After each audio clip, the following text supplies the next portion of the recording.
Hello and welcome to episode 60 of the Youth Intake Challenge. We're into December, we made good progress in the league, it's a good start, and we've got the Youth Intake preview, so stay tuned.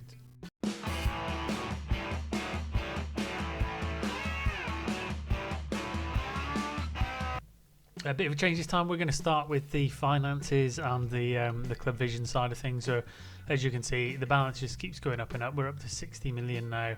They keep increasing the transfer budget, which is frustrating because of the challenge we're on, but we can use that for other things and we can pump it into the wages if necessary. That will enable us to hold on to the best players long term. So Soggy and that won't have to go anywhere unless someone meets minimum release clauses, but where we can, we'll avoid giving them anyway. So the finances look fantastic. In terms of the club vision, we're doing really well. They're satisfied, and this gets me a little bit because they were dissatisfied with developing players using the club's youth system. I think it's because they've only just added it to the vision that it starts off as a default. You're very bad at it, but essentially every single player in our team is from our youth system. So that should eventually end up with delighted. Possession football, defensively solid, is going well. In terms of the board and vision, I've got in for another improving training facility. So we've just had a recent upgrade. We've put it in again for another one. So we've got training facilities coming up again. One in progress, one pending. Youth level as well. We've got pushed over the line, so that's coming. Stadium expansion is just about done. So it's all looking really good. In terms of the facilities themselves, just so you can have an idea where they are, we're going to go to a youth level 1 in the near future. They've said before the end of the season, which is great. We're up to excellent youth facilities, superb training facilities, and we've got exceptional academy and youth recruitment. So we're getting there. We're really getting there. In terms of all the transfers and stuff, we don't really need to look too much into them. We'll look at the schedule. What I would say is a bit more consistent. We had that great big win on the opening day of the season against Burnley.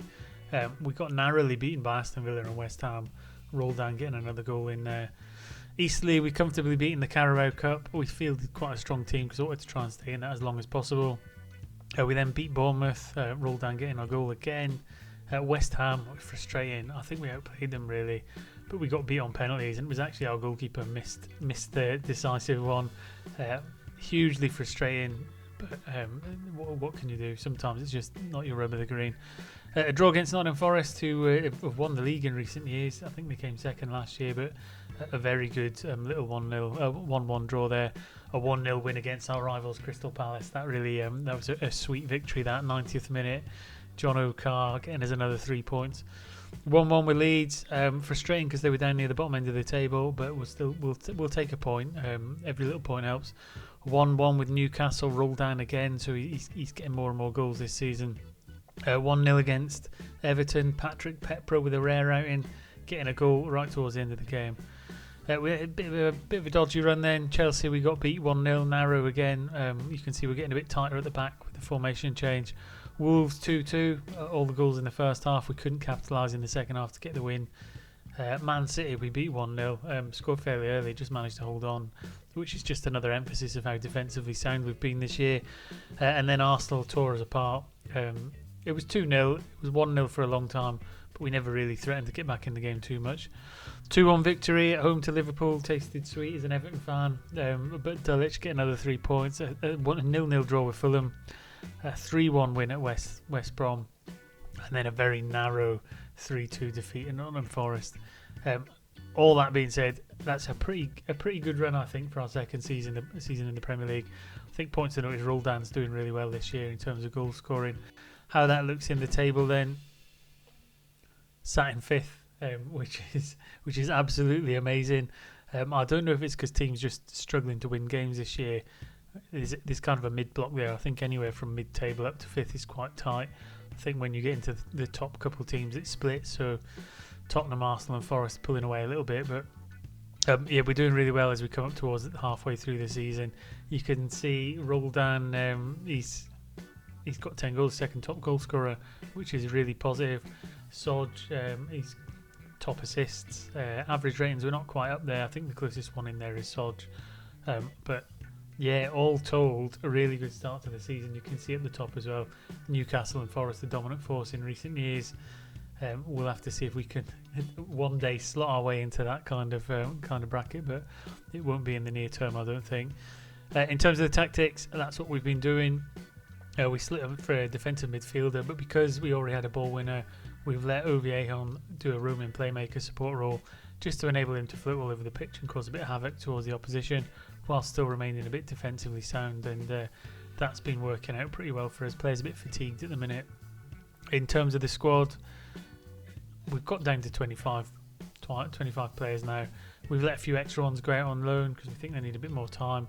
Liebird, one of the ones that came through the recent youth intake that Everton tried to poach, who looks like he's going to be a terrific player in the future.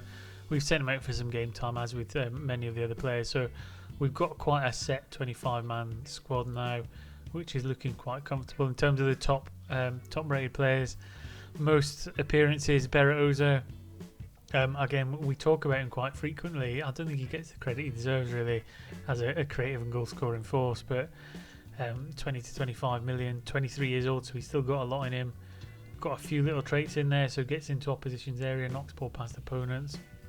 In terms of his reports, close to full potential, but he's a good Sky Championship player. Development-wise, progress, a bit up and down, but I think long-term over his attributes, I'm expecting to see a major, which of course is highest attribute increase is 6, which is across anticipation, decisions. He's got strength and balance all at 6 as well, so a really well-rounded player who's done well for us. I think he wants a new contract, or he's just had a new contract actually, so we've got him for another 4 years, which is magnificent. So the Beratoza doing fantastic for us this season. In terms of the goals scored, Arnold Roldan, he just keeps getting better and better. Only 21, young Spaniard, 10 goals in 14 appearances, which is it's pretty good for a team that's meant to be struggling down the bottom of the table. He attempts overhead kicks, tries first-time shots. He's not the paciest player in the world, but he's not terrible. But his determination, flair and finishing is what really sets him apart. Again, in terms of his reports, he's a decent Championship player, can improve slightly. Whether he can get to that Premier League standard, I'm not entirely sure, but we'll see. We'll just keep pushing on him. But certainly I don't think there's anyone close to him at the minute, so he'll be getting a lot of game time as that solo forward. Into the assist then, Paul Sodge. Again, he's you can't say enough about him. He just keeps getting better and better. I'm worried for the day someone comes to poach him away. He was unhappy. He no longer is. He wants to stay now. He's happy with the upturn in form. Wants to stay. So we'll keep him long term. If we can extend his contract in the future, we will. We've got him for 4 years. And yeah, I just think what can you say about him? Assisting wise, he's brilliant. He's playing in that central midfield role, but he chips in with a few free kicks as well. So yeah, easily the best player at the club. We'll probably see him just about every episode.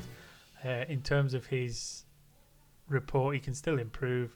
His progress, attribute-wise, all time, major. Biggest increase, I mean, it's only 4s, but again, he had a good starting attribute anyway, and his progress, he still just keeps getting better. So it'll be interesting to see how far he can go, and at what point somebody snaps him up, because he is a terrific player.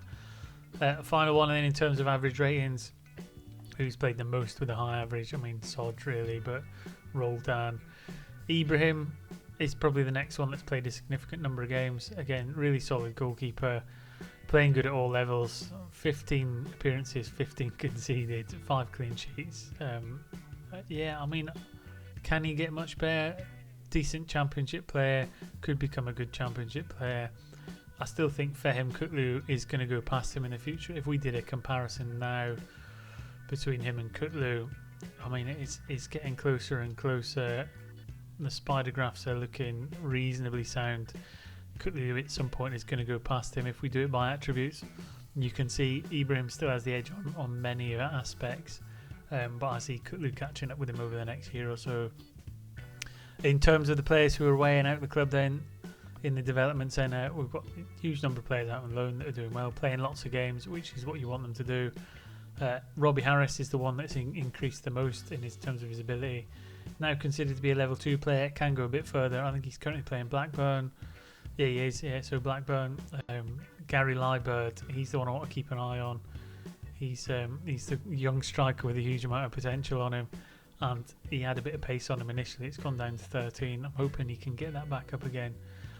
Potentially become one of the best players, and potentially a lot better than, who's it going to say, Arnold Roldan. So That's what I say. We've got Arnold, Ahmed Sakodi could be better than Mandanda. Richard Ward could be better than Roldan. Dave White could be better than Roldan. I mean, we've got a lot of really good high potential players in here. We just need them to be getting the appearances, which they are. And then hopefully they'll come back bigger, better, stronger for next season. In terms of the schedule, long way to go. We're about halfway through the season. We've still got the FA Cup to go through. I will play through and get us to when the main intake comes through. But before we progress, let's have a look at what that intake looks like. So if we go in here, we can Development Centre, Youth Candidates. This is best view because it gives you a bit more of a scope of what's there. Can I slide? No, I can't. I was going to slide me out of the way. I can't quite do that because I can't grab the whole group. But yeah, we've got a really good central midfielder, a winger. Looks like it's probably on the right hand side, which is probably what we need in all honesty. An attacking midfielder, which might push a formation change. Fullbacks we want, wide midfielders not particularly keen on, but not a lot in terms of defence this year. So I'll be interested when that comes through. No strikers is a bit of a worry for me. I know Leibold might potentially be a good striker in the future, but we're going to need some more firepower if we want to push to the next step. So we'll see what happens. Once again, thanks for watching. It's all going well. Season's going well. We're on for a really good finish if we can maintain the form we're on. And yeah, I'll see you in a few months' time in March and see if we have a good, strong finish. See you soon.